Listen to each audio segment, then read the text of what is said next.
성경 우리 빌립보서 2장 13절을 찾겠습니다. 너희 안에 행하시는 이는 하나님이시니 자기의 기쁘신 뜻을 위하여 너희에게 소원을 두고 행하게 하시나니. 아멘.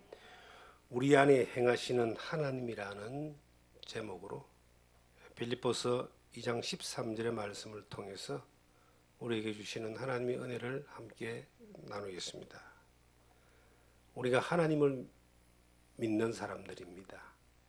예수 그리스도를 주님으로 믿는 사람들입니다.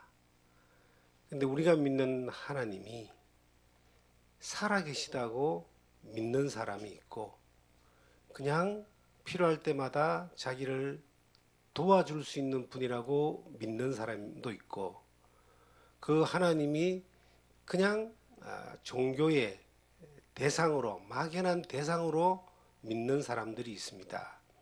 하나님을 믿는다고 하지만 하나님을 믿는 사람답지 않은 삶의 모습들을 볼 때에 많은 사람들이 실망을 합니다.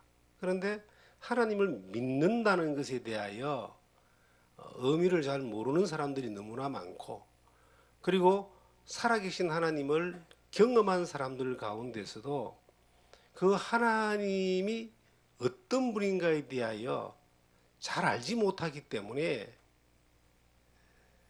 타락하거나 믿음을 떠나거나 배신하거나 또 잘못되는 그런 사람들을 역사 이후로 너무나 많이 우리는 볼 수 있고, 성경을 통해서도 볼 수 있고, 우리 주변에서도 흔히 볼 수 있습니다. 이 교회를 하나님의 집이라고 그럽니다. 그 하나님을 믿는 사람들을 하나님의 자녀들이다라고 이야기합니다. 그리고 하나님의 백성들이라고 이야기합니다. 그런데 그 하나님이 우리의 삶 가운데서 어떻게 역사하고 있는지, 너희 안에 행하시는 이는 하나님이시니 너희 안에 소원을 두고 행하신다고 하는데, 하나님은 자기의 뜻대로 교회를 이끄시고 역사를 주관하시며 그의 백성들을 다루어 가시고 인도해 가십니다.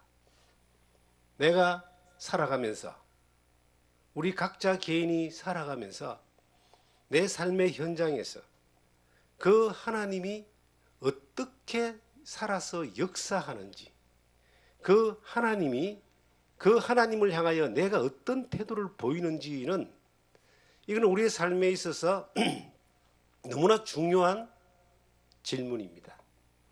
하나님이 살아계신 것을 반드시 그가 자기를 찾는 자들과 그의 살아계심을 믿는 자가 그들에게 상을 주신다라고 히브리서 11장 6절에 기록하고 있는데, 그분이 살아계시다고 우리는 믿습니다. 그분이 역사한다고 믿습니다. 그런데 그분이 어떤 정도의 분인지에 대하여 우리가 잘 알지 못하고 경험하지 못할 때, 우리는 삶의 여러 선택의 순간에 혹은 위기의 순간에, 절망의 순간에서 그 하나님에 대한 태도가 드러나게 되어 있습니다. 믿는다라고 하는 세계, 믿는다고 하는 사람에게 불신된 모습으로 나타나고, 타락되고 하나님이 아닌 우상을 섬기는 모습으로 나타났던 수많은 구약의 역사와 신약의 역사들을 통해서 볼 때에, 왜 그들이 하나님을 경험하고 능력을 보고 역사를 보고 말씀을 보고 배웠는데 결정적인 순간에 갔을 때는 하나님이 아닌 금송아지를 선택하고 우상을 선택하고 음행을 선택하고 권력을 선택하고 돈을 선택하고, 그리하여 하나님을 향하여 배신하고 불신의 길로 그렇게 갔는가? 그 이유는 우리 안에 행하시는 하나님이 어떤 분인가에 대하여 정확하게 알지 못하기 때문에 그런 불신의 선택을 하게 되고, 그 결정적인 그 선택의 순간에 그 육신이 원하는 대로, 세상이 원하는 대로 잠깐 있다가 사라지는 이 세상이 가치관을 따라서 선택해 버리기 때문에 실패하게 되고 하나님의 역사에서 더 이상 쓰임받지 못하는 그러한 사람이 되어지는 겁니다. 여러분들은 하나님을 얼마나 알고 계십니까? 성경을 통해서 알아지는 하나님 너무 중요합니다. 그런데 그 하나님이 우리 안에 행하신다 그래요. 이 말은 내 삶 가운데서 이 교회 역사 가운데서 하나님이 함께하고 계신다는 겁니다. 자기의 뜻대로 하나님이 내 삶을, 우리의 삶을, 교회를 인도하신다는 거예요. 그러면 그 하나님이 인도하심에 대하여 내가 얼마나 알고 있고 얼마나 경험하느냐에 따라서 어떤 선택의 순간에 하나님의 뜻을 따라 선택할 수 있고 어떤 결정적인 어려움과 힘들고 절망적인 상황에서도 거기에 무너져서 꺼져가는 것이 아니라 그 하나님을 향한 믿음으로 견디고 승리하고 하나님의 영광이 나타나는 쪽으로 가게 되는 겁니다. 내가 그 하나님을 경험하지 못하고 살았는데 아무리 많은 하나님을 알고 들었다 할지라도 그 결정적인 순간에는 듣고 아는 것이 어떤 결정을 하는데 크게 영향을 미치지 못하는 거예요. 듣고 아는 것이 아니라 우리 안에 행하신, 내 안에 행하시는 하나님을 경험했던 그것이 믿음으로 사여져서 어떤 순간에 결정을 할 때에 그 하나님의 기쁘신 뜻을 따라 대가를 지불하고 불이익이 온다 할지라도 하나님이 기뻐하시는 뜻을 선택해 가는 겁니다. 믿음이라는 게 뭡니까? 믿음은 우리 편에서 생긴 것이 아니라 믿음의 대상인 하나님에게서 우리에게 주시는 겁니다. 하나님이 믿을 만한 분으로 발견되어질 때 내가 믿는 겁니다. 예수 그리스도를 믿는 것도 내가 뭔가를 해서 예수 그리스도를 믿는 것이 아니라 예수 그리스도가 나를 위해서 다 이루어 놓은 그 사실을 성령님의 도움으로 내가 이것을 받아들이는 것이, 영접하는 것이 믿음입니다. 믿음으로 살아가는 게 뭡니까? 내가 뭔가를 창출해내는 게 아니에요. 믿는 대상이신 그 하나님이 우리에게 믿을 수 있는 증거를 보여주시고 우리로 하여금 믿음의 역사를 보여주신 것들을 보고 경험하게 될 때에 그 하나님을 더 많이 의지하게 되고 혹은 그 하나님의 뜻을 따라 내가 선택하는 것이, 이것이 믿음의 길입니다. 우리는 하나님을 너무 작게 만드는 것 같아요. 요즘 이 세상을 보면 사람들이 하나님을 굉장히 작게 만들어요. 인간의 생각 안에 존재하는 대상으로 생각합니다. 사람이 할 수 있는, 노력할 수 있는 것 안에서 조금 더 벗어난 정도로 생각합니다. 인간이 열심히 노력하고 힘을 쓰고 힘을 모으고 해서 뭔가를 만들면은 그 하나님이 그걸 보고 기쁘고 좋다라고 할 정도의 하나님으로 생각합니다. 우리 하나님은 천지 모든 만물을 지으신 하나님입니다. 모든 역사를 주관하시는 하나님이십니다. 나를 구원하신 것뿐만 아니라 영원한 천국까지 이끌어가실 전능하신 하나님이십니다. 인간의 노력과 열심으로 뭔가를 만들어서 하나님 이거 기쁘시죠 하는 이것을 받는 분이 아니라 하나님이 자기의 뜻대로 역사를 주관하시고 그 뜻 안에서 살아가는 그 사람들을 통해서 하나님이 일하시는 것들을 보여주기를 원하시는 분이, 그분이 하나님이십니다. 그분은 지금도 살아 역사하시는데 왜 사람들은 하나님을 부르지만 하나님을 향하여 불신앙을 할까요? 하나님을 믿지만 하나님을 뜻을 따라서 그대로 순종하지 못할까요? 지금 우리가 사는 이 시대는 지식이 범람한 시대예요. 제가 얼마 전에 서울의 생명의 말씀사라는 그 책방을 한번 갔습니다. 강남에 좀 볼 일이 있어가지고 갔다가 들렀는데 그 옆에 또 요단 출판사라고 또 있어요. 그 두 군데 이제 뭔가 좀 필요한 게 있는가 싶어서 한번 들렀는데요. 책이 수만 권씩이 꼽혀가 있는 거예요. 바닥에 쫙 널려가 있습니다.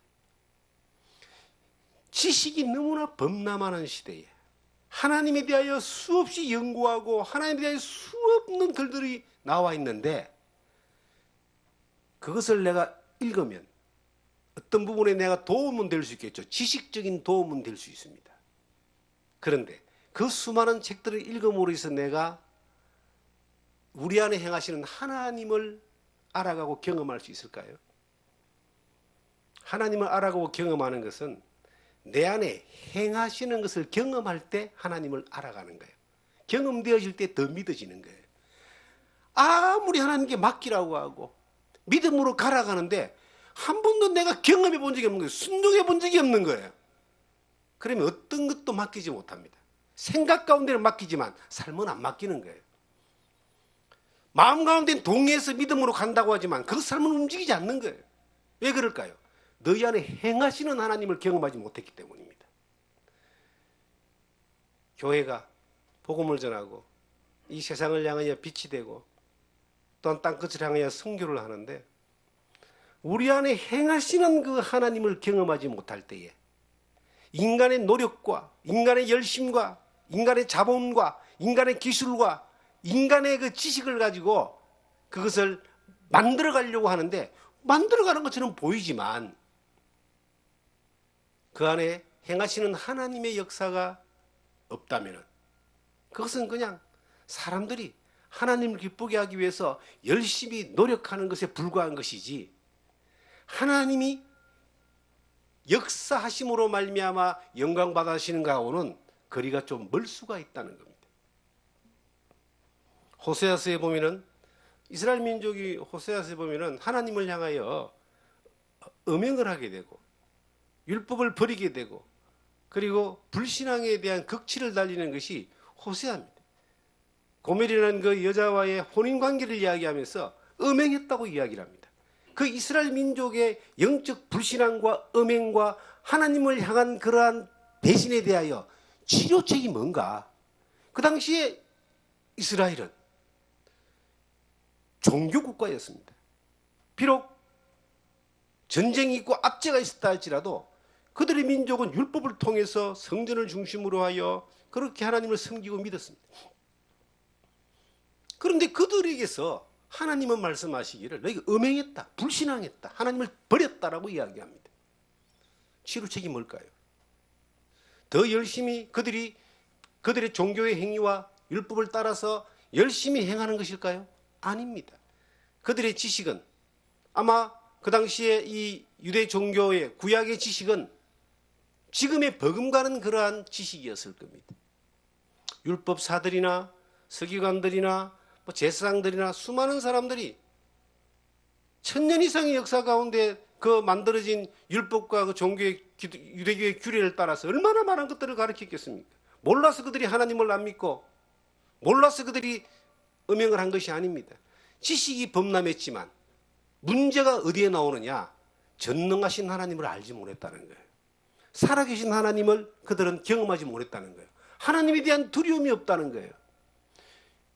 종교적인 글에 나타나 있는 그러한 잘못에 대한 지적과 하나님에 대한 그 놀라운 것들을 아무리 봐도 그들의 삶이 바뀌지 않는 이유가 뭐냐? 그들이 여전히 음행 가운데 있고 여전히 권력을 쫓아가고 여전히 돈을 좋아하고 여전히 하나님을 향하여 불신앙하며 우상 숭배하는 이유가 뭐냐?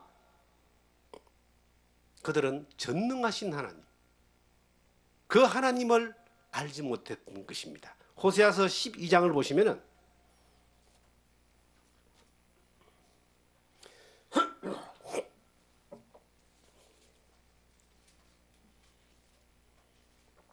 호세아서 12장 4절을 보시면요.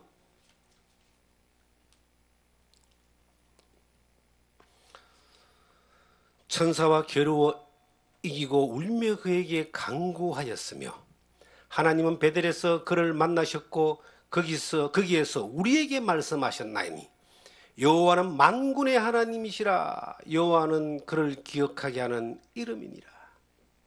자, 이스라엘 민족의 그 음행과 불신에 대하여 이제 치료책을 보여주는 겁니다. 이것을 이제 그들의 조상 야곱이 베델에서 천사와 겨루어 그 씨름하는 그 장면을 이제 연상케 하면서 그 하나님이 야곱이 한돛뼈를 꺾고 난 이후에 그에게 하나님이 말하는 겁니다. 내가 이런 하나님이다. 이 말은 뭐냐면 야곱은 하나님의 복을 받기 위해서, 하나님의 그 축복을 받기 위해서 자기 아버지를 속이고 형을 속이고 장자의 명물을 팥죽 그릇에 팔고 아버지를 속여서 장자의 축복을 받고, 그리고 이제 또 아버지와 형을 피해서 라반의 집에 갔다가 다시 돌아오는 그 길에 이 베델에서 이제 자기가 저 야복강을 건너가면은 자기가 속였던 에서에게 죽게 생겼습니다. 에서는 세력이 큰 사람이었고 죽이려 온다는 이야기를 들었을 때에 이제는 하나님이 아니면 내가 살 수 없습니다. 천사가 겨루어서 씨름을 하여 놓지 않으니까 한돛뼈를 꺾었습니다. 야곱이라는 사람은 하나님의 복을 너무나 간구했던 사람이고, 그 야곱은 하나님 앞에서 그 오는 아브라함의 복을 받기를 원했고, 그것을 위해서 수단과 방법을 안 가리고 많은 것들을 머리를 써서 취했지만 마지막 딱 벽에 부딪힌 겁니다. 강을 건너면 자기 형이 죽인다는 거예요. 이건 피할 수 없는 길이었습니다. 그때 이거는 하나님에게 매달렸습니다. 나를 축복해 달라고, 나를 살려달라고. 하나님이 그의 한돛뼈를 꺾었습니다. 그리고 하나님이 뭐라고 말씀하시느냐? 성경 창세기 34장으로 가보시면은 35장 보면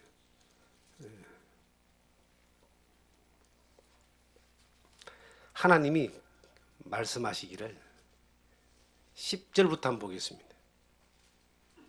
9절부터 야곱이 바단 나름에서 돌아오매 하나님이 다시 야곱에게 나타나서 그에게 복을 주시고 하나님이 그에게 이르시되 네 이름이 야곱이지만은 네 이름을 다시는 야곱이라 부르지 않게 이스라엘이 네 이름이 되리라 하시고 그가 그의 이름을 이스라엘이라 부르시고 하나님이 그에게 이르시되 나는 전능하신 하나님이라 생육하고 번성하라 한 백성과 백성들의 총회가 네게서 나오고 왕들이 네 허리에서 나오리라. 아브라함이 허락한 그 복을 야곱에게 다시 확인하시는데 하나님이 야곱에게 말씀하시기를 나는 전능하신 하나님이라. 저는 이 말을 씀을 통해서 어느 날 한번 하나님 앞에 꺾여진 적이 있습니다. 저도 이 야곱같이 하나님을 위해서 열심히 살았고 하나님의 복을 간구하고 하나님의 그 말씀을 따라서 크고 위대한 일을 하고 싶었던 그 불타는 그 열망이 있었습니다. 청년의 때에 어떤 것도 매이지 않고 인생에 올인을 하며 목숨을 걸고 살고자 했던 것이 하나님의 뜻을 따라 복음을 전하는 것이었습니다. 그런데 그것이 나중에 보니까 하나님을 믿는 것이 아니고 하나님을 위해서 하려고 애를 썼던 거예요. 그리고 하나님이 이쁘게 봐주셔가지고 그럼에도 불구하고 꺾지 아니하시고 그 열정을 이쁘게 봐주셔서 그냥 하나님이 참아주시고 하셨습니다. 그런데 세월이 지나는 가운데서도 여전히 변함없이 변하지 않는 그 열망이 더 커져가는, 하나님을 향한 믿음이 커져가는 것이 아니라 내가 뭔가 할 수 있고 이룰 수 있고 만들 수 있고 내가 뭔가 된다라고 하는 그러한 엄청난 자만과 교만과 이 자신감이 가득 찼을 때에 하나님이 한번 저를 딱 꺾으셨습니다. 그 꺾으신 장소가 이 원주 땅이었습니다. 뭘 해도 안 되는 상황이 되었습니다. 뭘도 아무것도 할 수 없는 상황이 왔습니다. 저는 그때 나를 구원하신 주님을 다시 바라보게 됐고 내가 믿는 하나님의 의도가 무엇인가를 다시 확인할 수 있게 됐습니다. 어찌하든지 복음을 전하고 영혼을 살리는 그 사명의 길은 변함이 없지만 방법이 바뀌어졌습니다. 내 힘으로, 내 노력으로, 내 열심으로 하나님께 뭔가를 올려드리고 만들어드리고 그렇게 하고 싶었는데 결국은 그것이 나의 자랑이 되고 내가 스스로 만든 상이 되고 스스로 어떤 자만심이 빠지게 되고 할 수 있다는 교만으로 가득 찼습니다. 하나님이 지가 할 수 있다는 것을 복돋아주고 네가 열심히 하라고 하는 분이 아니에요. 하나님은 겸손한 사람을 존귀하게 여기시고 심령이 가난한 자에게 복을 주시고 하나님 앞에서 뭔가 할 수 있다는 그 사람이 꺾어져서 하나님 앞에 회개하고 돌아와서 하나님만 바라보면서 하나님이 쓰시고자 하는 자리에 그 역사 가운데서 그를 쓰기를 원하셨다라고 하는 사실을 발견하게 된 겁니다. 하나님이 말합니다. 야, 네가 그렇게 전하는 하나님이, 네가 그렇게 전하는 복음이 네 게 아니고 네 열심으로 하는 게 아니고 네가 그렇게 아버지라고 부르는 그 하나님이 이 야곱에게는 전능하신 하나님이다. 야곱을 통해서 그 백성들의 총회 위에 왕들이 네게서 나오겠다고 약속하신 그 하나님이 야곱을 통해서 12아들을 12지파로 해서 그리고 유다를 통해서 다윗이 나오고 하는 모든 것들을 그 하나님이 자기의 계획대로 전능하신 하나님이 끌어가는 것이지 네가 힘쓰고 애쓰고 뭐 장자의 축복을 빼앗고 아버지를 속이고 어떻게 해가지고 그것을 하는 것이 아니다라고 하는 걸 다시 한번 확인해 주는 거예요. 우리는 이걸 깨달아야 됩니다. 내가 뭔가 할 수 있는 게 뭐가 있겠어요? 할 수 있는 거요? 저도 그렇지만 내 주변에 지나온 많은 사람들을 보니까 할 수 있다, 한다, 모든 걸 다 드리고 다 바치고, 그런데 더 큰 벽에 부딪혔을 때, 야곱이 다 했지만 야복강가 건너에 그 에스라는 형이 군대를 끌고 와서 죽여버린다는 소문을 들었을 때에, 그때 비로소 할 수 있는 모든 것들이 끝이 났을 때에 하나님을 붙들고 살려달라고 그렇게 했던 것처럼 진정한 회개가 일어난 거예요. 하나님 살려주세요. 그때 하나님이 나는 전능하신 하나님이다. 만군의 하나님이다. 이 똑같은 대목을 창세기 35장은 전능하신 하나님이라고 했고 호세아서 12장 4절은 만군의 여호와 하나님이라 했습니다. 이 두 가지 합치면 똑같은 말이에요. 엘사다이. 전능하신 하나님이다. 그리고 모든 역사와 모든 환경 가운데서 절대적인 주권으로 못하는 것이 없는 만왕의 왕이라는 것. 그 하나님이 약속하신 것을 믿고 그 하나님을 믿고 나가는 게 모든 전쟁의 가장 확실한 승리의 비결이다. 내가 뭔가 하려고 했을 때는 늘 쫓겼습니다. 물론 열정이 있었기 때문에 열정을 가지고 밤을 잠을 안 자고 맡겨진 일들에 대하여 했던 시간들이 기억납니다. 그런데 그 열정을 가지고 해가지고 뭔가를 만들었을 때에 더 큰 것에 대한 욕심이 생기고 더 큰 것에 대한 욕구가 생기는 겁니다. 그리고 어떤 성과에 대해서 막 흔들립니다. 뭔가 이루어지면 기쁘고 안 되면 슬프고 막 어떤 때는 부딪히면 화가 나고 또 자책하고 주저앉고 가슴 치고 또 일어섰다가 다람쥐가 그냥 쳇바퀴를 도는 것처럼 이것이 계속 이제 반복이 되는 겁니다. 그런데 하나님이 한꺼번에 엄청난 벽을 만나게 해주는 거예요.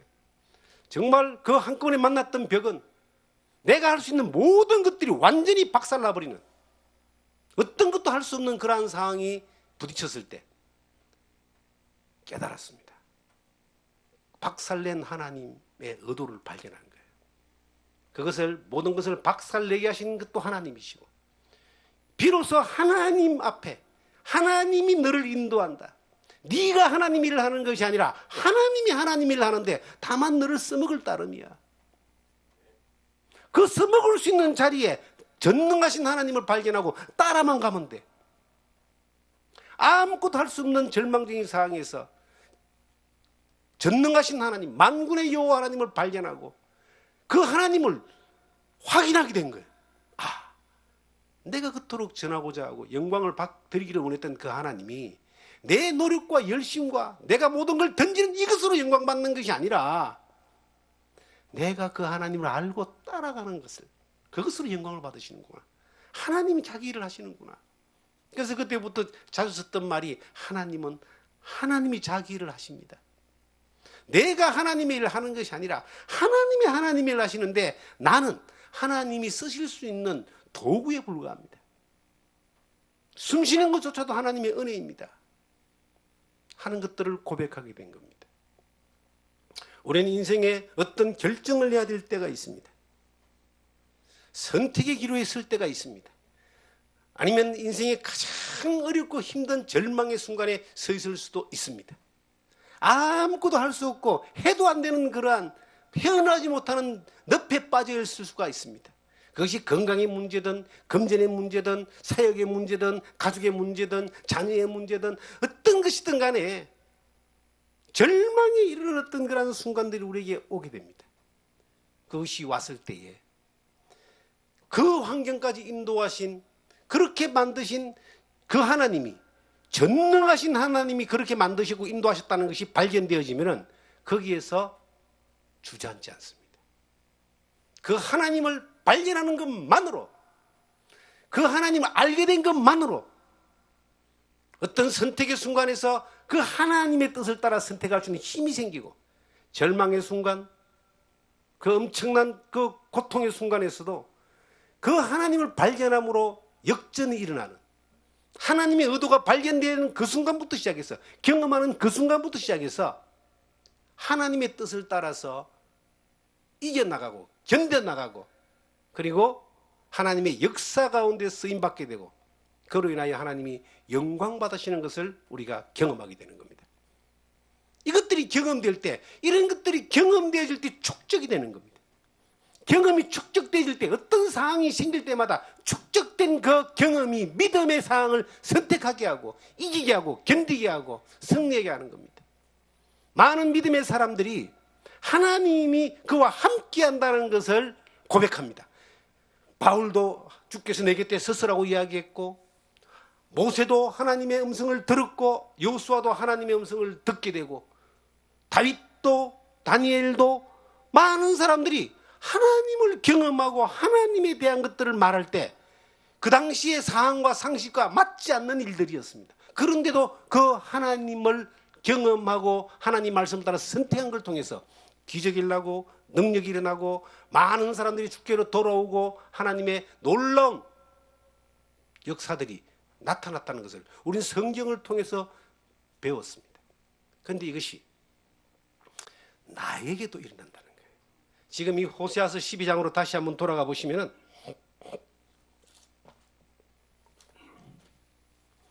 호세아 12장 4절을 읽어보면요, 지금 이스라엘 민족을 향하여 그들의 음행과 불신에 대한 하나님의 해결책을 말씀하시는데, 천사와 겨루어 이기고 울며 그에게 간구하였으며 하나님은 베델에게서 그를 만나셨고 거기서 우리에게 말씀하셨나니. 저는 여기에서 우리에게 말씀하셨나니 이 대목을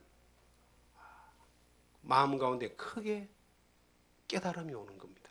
깨달음이 왔습니다. 우리에게 말씀하셨나니.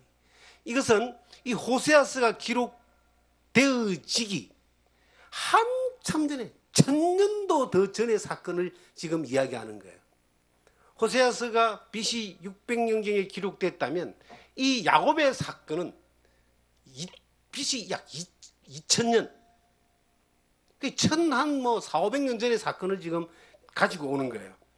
1400~500년 전의 사건을 가지고 와서 호세아 시대에 호세아가 이스라엘의 그 음행과 불신과 우상숭배와 이 영적 세계의 실패에 대하여 진단을 하고 그들을 치유할 때에 뭐라고 말씀했냐면, 우리 조상 야곱이 울면서 하나님 앞에 회개했다는 거예요. 그 야복강가에서 하나님이 그를 만나 주셔가지고 만군의 여호와를 기억하라 하면서 그를 치유해 주고 그를 축복했습니다.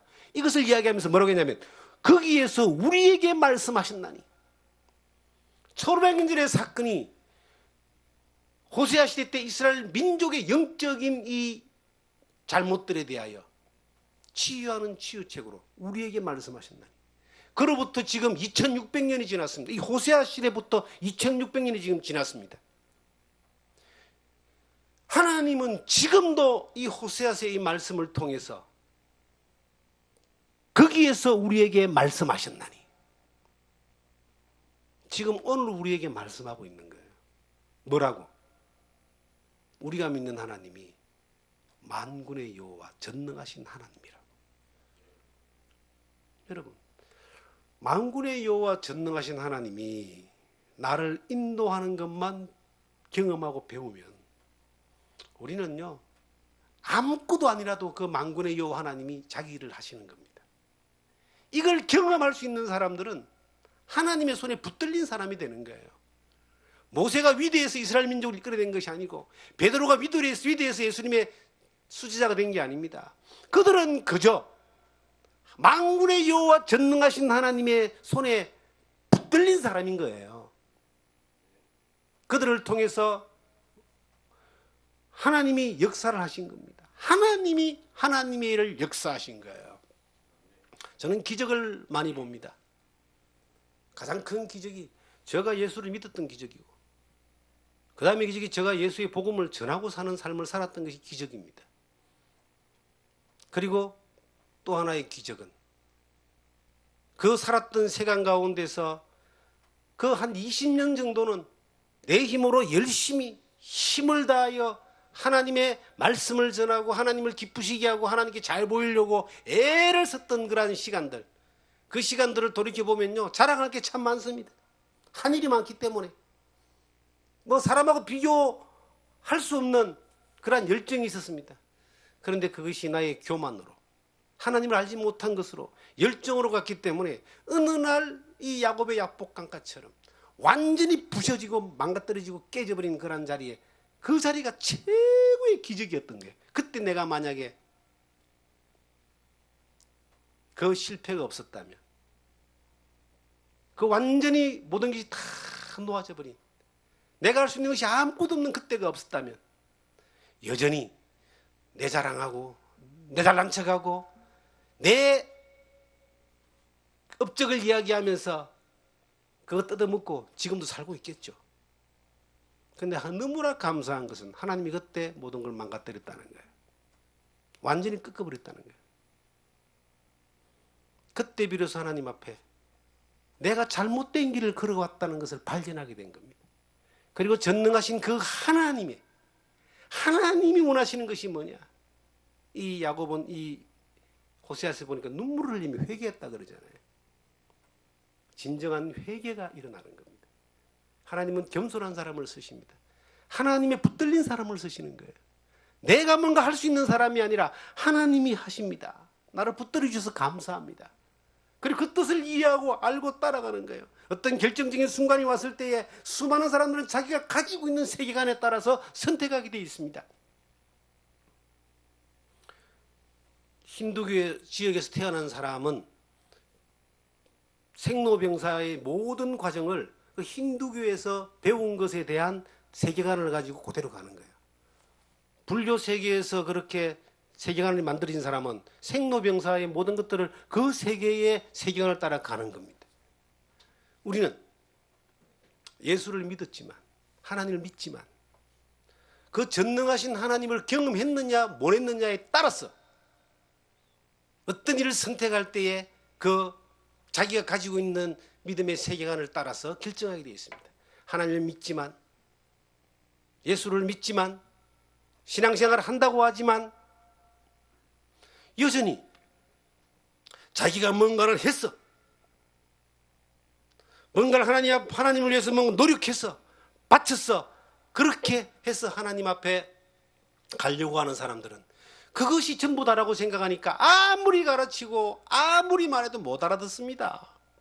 그렇게 가야 되는 거예요. 그렇게 가는 거예요. 자기 자랑하면서 자기가 뭔가 위대한 하나님을 일을 했다라고 하는 것처럼 주님 앞에 갔을 때에 주님은 너무나 많은 부분들을 거꾸로 이야기하잖아요. 하나님, 이 세상은 높아지는 걸 원하지만 주님은 낮아져라 그럽니다. 이 세상은 섬김을 받는 것이 성공이라 하지만 주님은 섬기라 그럽니다. 심령이 가난한 사람이 복이 있다 그럽니다. 부자는 천국 가기가 낙타가 바늘구멍 들어가기도 힘들다고 말씀하셨습니다. 그게 세계관의 차이예요. 하나님의 기준과 세상의 기준이 다른 겁니다. 그런데 여전히 하나님을 위해서 열심히 살고자 하는 많은 사람들이 세상의 기준을 가지고 자기의 세계관을 가지고 하나님을 기쁘시게 한다라고 하는 이것이 마치 야곱이 자기의 생각과 자기의 깨와 자기의 방법으로 복을 받기를 원해서 수많은 시간들을 그렇게 지나왔지만 주님 앞에 딱 서니까 아무것도 없잖아요. 결국은 죽음 앞에서, 벽 앞에서 눈물을 흘리면서 회개했을 때 하나님이 그를 살려줍니다. 한도뼈를 한번 꺾어버립니다. 그는 평생을 쩔뚝거리고 살았을 거예요. 쩔뚝거릴 때마다 그는 하나님 앞에 그 교훈을 읽지 않았을 겁니다. 이 한도뼈가 대퇴골 엉덩이뼈입니다. 이게 깨져버리면 이거 못 걸어 다녀요. 신경통이 왔을지도 모릅니다. 아플 때마다 그날을 기억하겠죠. 그래서 이 야곱은요, 늘 어떤 일에 그 이후로 결정을 할 때마다, 그 이후로 많은 사건이 있었지만은 그 이후로 창세기 34장 이후에 43장, 45장 보면 야곱의 어떤 마지막 순간이 나오는데 위기의 순간마다 전능하신 하나님이 인도하시리라. 계속 자기가 뭔가를 만드는 것이 아니라 하나님이 하신다. 이걸 계속 고백하는 거예요. 우리의 삶 가운데 그 하나님이 경험된 적이 있는 거예요. 우리는 다 우리의 생각 가운데 사는 거예요. 저는 많은 사람을 가르치지 않았지만 이 진리의 복음을 전하는 사람을 가르치는 일들을 제자를 삼아서 세상으로 보내는 것들을 사명으로 삼고 그리고 약 15년 정도를 그 일에 집중하고 왔습니다. 그것이 왜 왔냐면 하나님의 의도의 가장 확실한 선교와 전도의 방법이라고 받아들여졌기 때문입니다. 그리고 그 일을 위해서 기도하고 준비하고 실천을 하고 어떻게 하나님이 연결하셔가지고 계속 그 일들을 해오고 있습니다. 약 한 20년 정도 돼 가네요. 1999년부터니까. 세월이 너무 빨리 가니까요. 한 15년 된 줄 알았더니 20년 돼버렸어요. 넘었어요.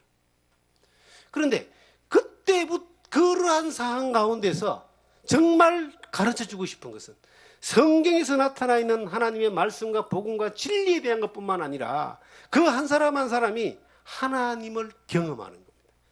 전능하신 하나님을 경험하고 의지하고 하는 선택하는 것들을 계속 훈련시키고 싶은 거예요. 지식을 아무리 가지고 있어봐야 지식이 그 사람을 변화시키지 않습니다. 달변이고 능력이 있고 행정을 아무리 많이 하도 그것이 그 사람을 통하여 하나님이 쓰는 것이 아니에요. 그저 하나님의 손에 붙들린 한 사람이면 됩니다.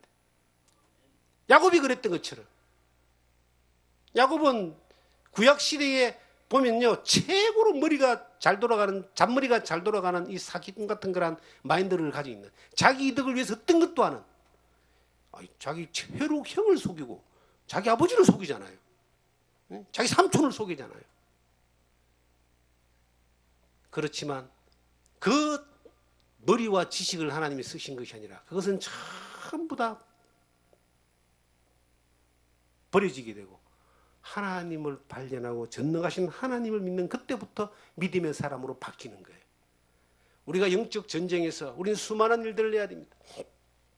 제가 그런 생각을 해봤어요. 나보다 돈 많은 사람한테 어떻게 말씀을 전할까? 내가 돈이 적은데 돈 가지고 전하려면 돈이 적어서 안 됩니다. 지식이 많은 사람들에게 어떻게 말씀을 전할까? 나는 지식도 짧은데. 권력이 많은 사람에게 어떻게 말씀을 전할까? 권력도 짧은데.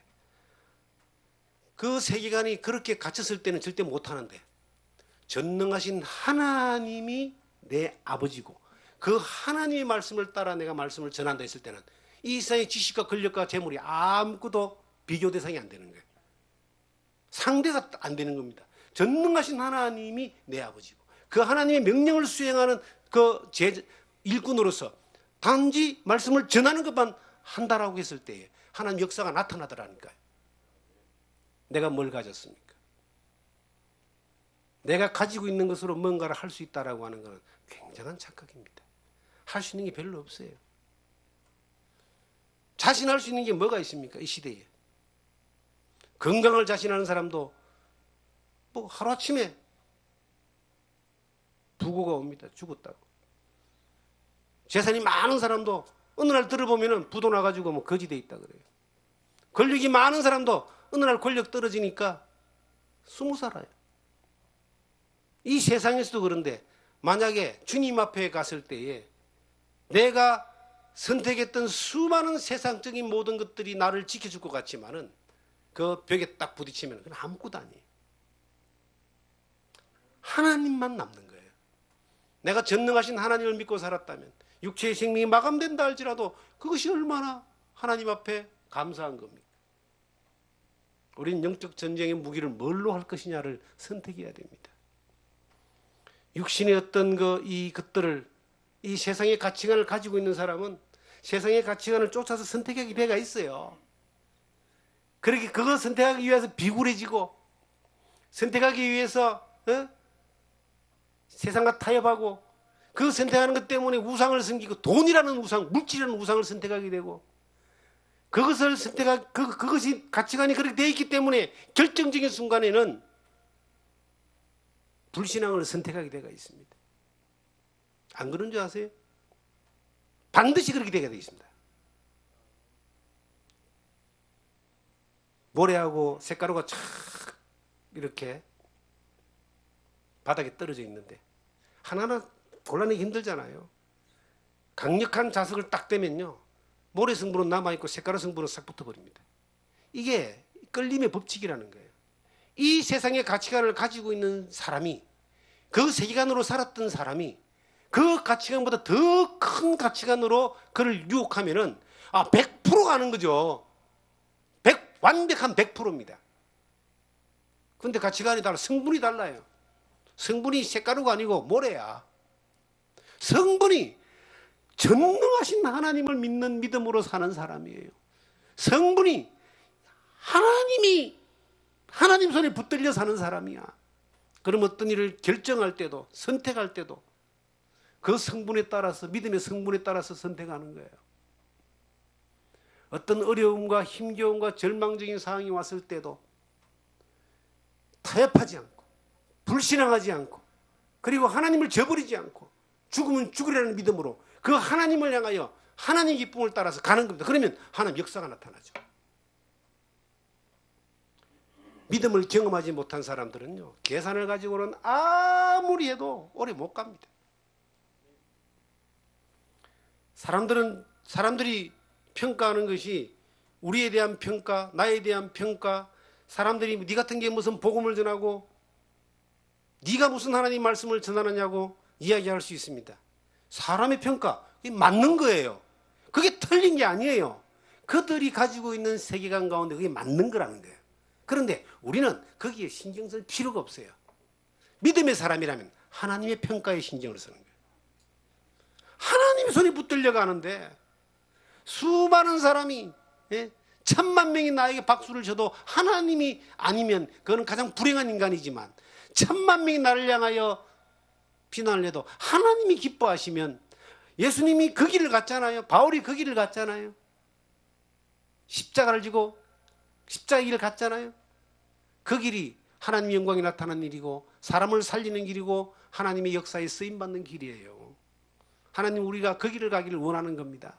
저는 어느 날 이 전능하신 하나님이 이 말씀이 믿어지고 난 이후에 인생이 많이 바뀌었어요. 그리고 평안함이, 진정 평안함이 오는 거예요. 절망적인 상황이 얼마나 많이 왔겠습니까? 그런데 절망해본 적이 없습니다. 계산해보면 뻔해. 분명히 이게 뭔가 이게 잘못 가고 있는 거예요. 그런데도 내가 믿는 그 하나님 앞에 믿음으로 가는 거예요. 정말 반대되는 길을 가고 낭떠러지 길을 가고 구덩이로 빠지는 길을, 그 길을 가야 되는 거예요. 발부둥 쳐서 저쪽 길로 가서, 믿음이 아닌 길로 가서 뭔가를 만들려고 하는 이것이 얼마나 허망하고 이것이 안 된다는 것을 내가 알기 때문에 이것이 맞다고 수많은 사람들이 그렇게 이야기하지만 이 길은 아닌 길이에요. 전능하신 하나님이 볼 때는 이것이 우상숭배고 불신앙의 길이에요. 금송아지의 길이에요. 그러면 지금 조금 달콤한 거 먹고 가다가 구덩이 빠져서 끝나는 것보다는 지금이 가시밭길을 간다 할지라도 불 가운데 지나가는 길이 할지라도 이것이 믿음의 길로 갔을 때에 놀라운 일이 벌어집니다. 전능하신 하나님 역사를 보는 거예요. 이 산골짜기에 와서 복음을 전하고 말씀을 전하고 사람을 가르치는 것도 똑같은 겁니다. 중요한 선택을 해야 될 때가 많이 있었습니다.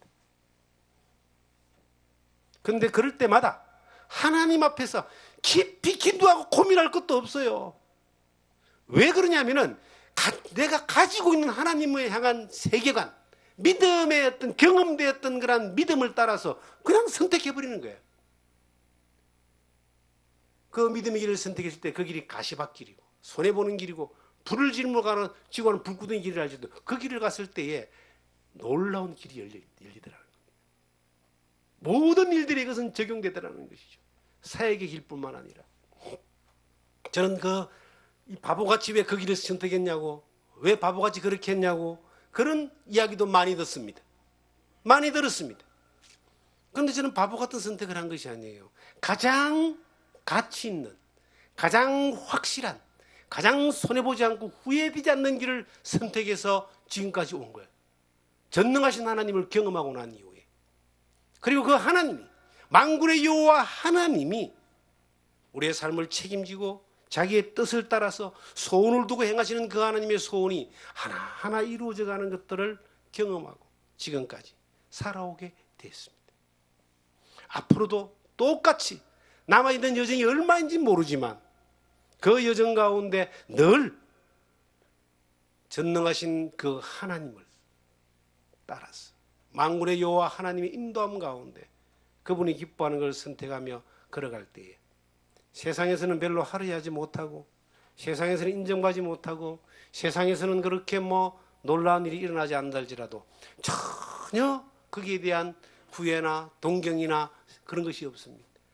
한순간 마지막 순간까지 심장이 멎는 그 순간까지 하나님의 선하신 뜻을 따라서 그 하나님의 품 안에서 그 하나님의 인도함 받으며 하나님이 맡기신 일들에 대하여 맡은 자에게 구할 것은 충성이라고 했기 때문에 그 일에 대하여 충성을 하면서 한 사람 한 사람 혹은 어느 이름 없는 사람들에게 복음을 전하고 그들을 가르쳐서 그들을 세워서 보내는 놀라운 기적을 이루는 기적의 역사를 보는 하나님 믿음의 역사를 보는 그러한 자리에 살고 싶은 겁니다.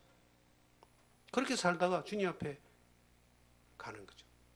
세상 사람들이 볼 때 화려한 것, 그 화려함 안에 들어가 있는 불신앙과 우상숭배와 돈숭배와 권력과 자기 성공과 자기의 성과를 과시하는 그런 것들에 취해가지고 헤매다가 어느 구석에 처박혀서 그냥 나중에 후회하는 삶을 사는 것보다는 지극히 작은 일에 충성된 자에게 큰 일도 맡긴다.